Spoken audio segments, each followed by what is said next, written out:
How is Islam Makhachev preparing for one of the toughest challenges of his career?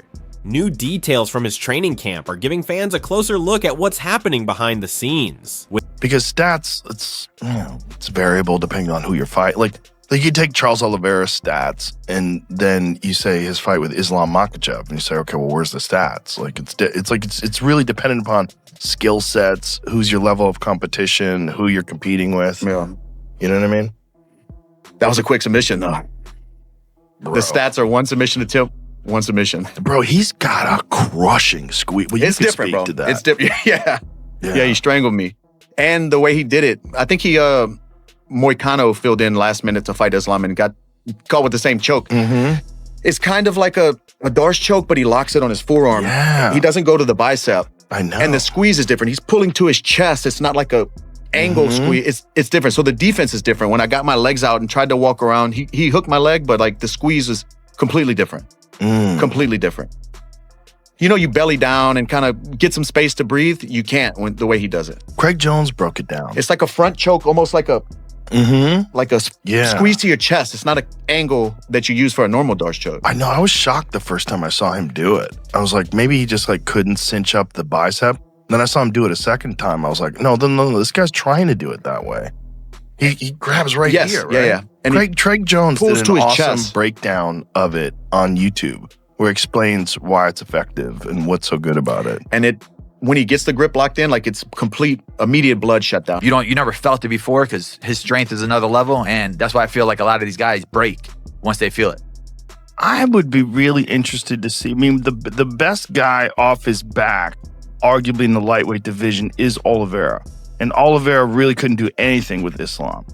I mean, he gave, some difficulties. He got into the second round. It was work, but he didn't really threaten, where he threatens everybody off his back. That's the thing about Oliveira is like, he'll catch you on the feet and he'll trade with you on the feet because if you drop him, he gladly goes to his back to invite you into his guard.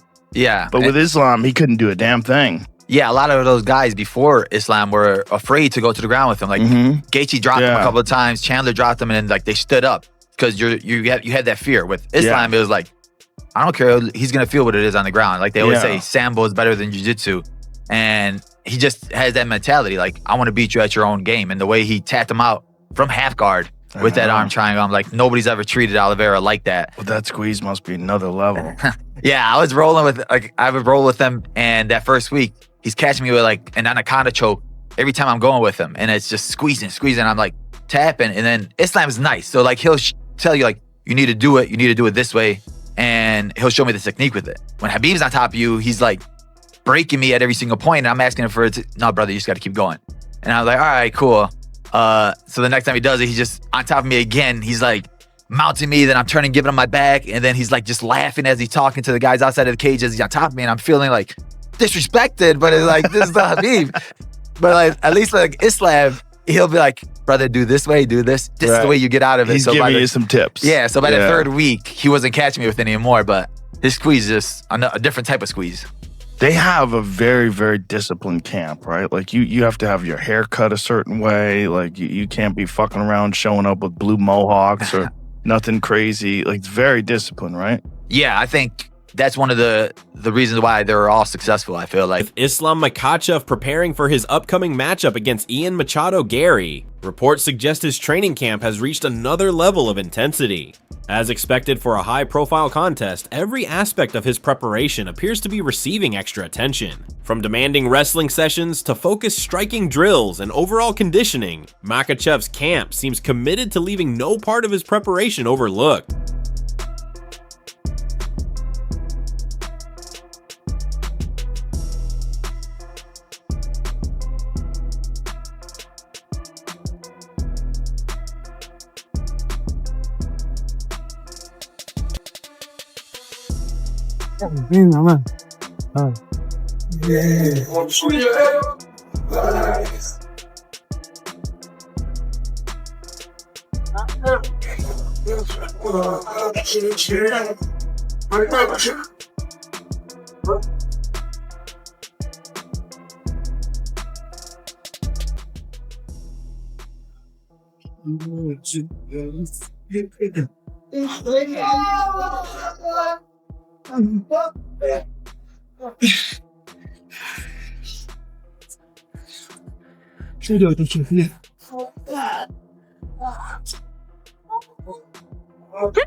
Есть какой-то возрастной дедлайн? До какого возраста хотел бы выступать? Нет, возрастной я не думаю. Есть During a recent discussion, Joe Rogan reflected on Islam Makhachev's submission victory over Charles Oliveira, pointing out that statistics alone do not always capture how difficult a fighter truly is.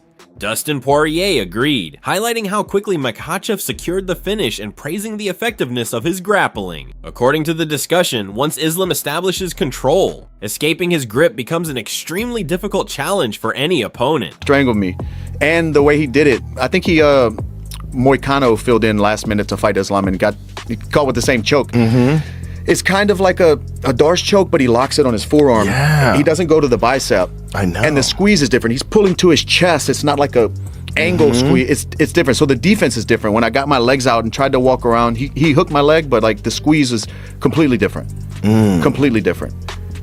You know, you belly down and kind of get some space to breathe. You can't when the way he does it. Craig Jones broke it down. It's like a front choke, almost like a squeeze to your chest. It's not an angle that you use for a normal Darce choke. I know. I was shocked the first time I saw him do it. I was like, maybe he just like couldn't cinch up the bicep. And then I saw him do it a second time. I was like, no, this guy's trying to do it that way. As Islam continues preparing behind the scenes, conversations about his abilities have also gained momentum. On an episode of Joe Rogan's podcast, Bilal Muhammad joined Rogan to discuss what makes Makhachev such a difficult competitor.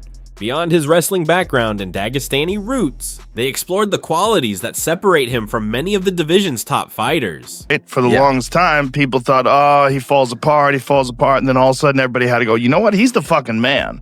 You know, until Islam got a hold of him, he was like a completely different entity than he was like back when Cub Swanson knocked him out. Yeah, when you look at the way his career is, the way like people don't give him enough credit for that, and the way he dominated some of the best guys. Oh my God! Once he was in his title reign, when he beat Gaethje, the way he beat Chandler, I mean, my God. But you mean now people know how good Islam is. People are respecting him the same way I feel like I'm not getting respected, and then now when he plays with him like that, beats him on the feet, and then finishes him on the ground, I think that now people are realizing, all right, well, Islam isn't all talk. Like when DC and all of them are saying that, like he's gonna be better than. Bilal also shared his personal experience of training alongside Islam Makhachev and other athletes from Dagestan. He explained that their style of wrestling is something that can only be fully appreciated by experiencing it firsthand. According to Bilal, they apply constant pressure, maintain exceptional control in every position, and rarely allow their training partners any opportunity to create space. He added that those sessions completely changed the way he viewed high-level wrestling. Now they're realizing it. Anybody who said it was all talk is a fool. If you watch the way he submitted Drew Dober, he just smushed him. Yeah. I'm like, there was no getting up there. It was just a matter of time before he put the smush down on him. Training with those guys, I tell people, I'm like, if you never train with the guys from Dagestan, from somebody on their team, you don't know what it feels like. It's not regular jiu-jitsu. Like it's like quicksand where you're in there, you think you're moving, you're looking for a way out. I'm really good at flow rolling and everything. And I'm training with them my last camp, and I'm like, I cannot move with these guys. None of them. Like everybody on their team has that same style, same. Bilal went on to explain that the biggest difference isn't just technical ability, but the competitive mindset developed inside the camp. He said every round is approached with complete focus, and every position is treated as an opportunity to gain an advantage. He also recalled hearing stories of Khabib Nurmagomedov encouraging teammates to avoid accepting defensive positions, reinforcing a culture where athletes constantly work to stay in control throughout every training session.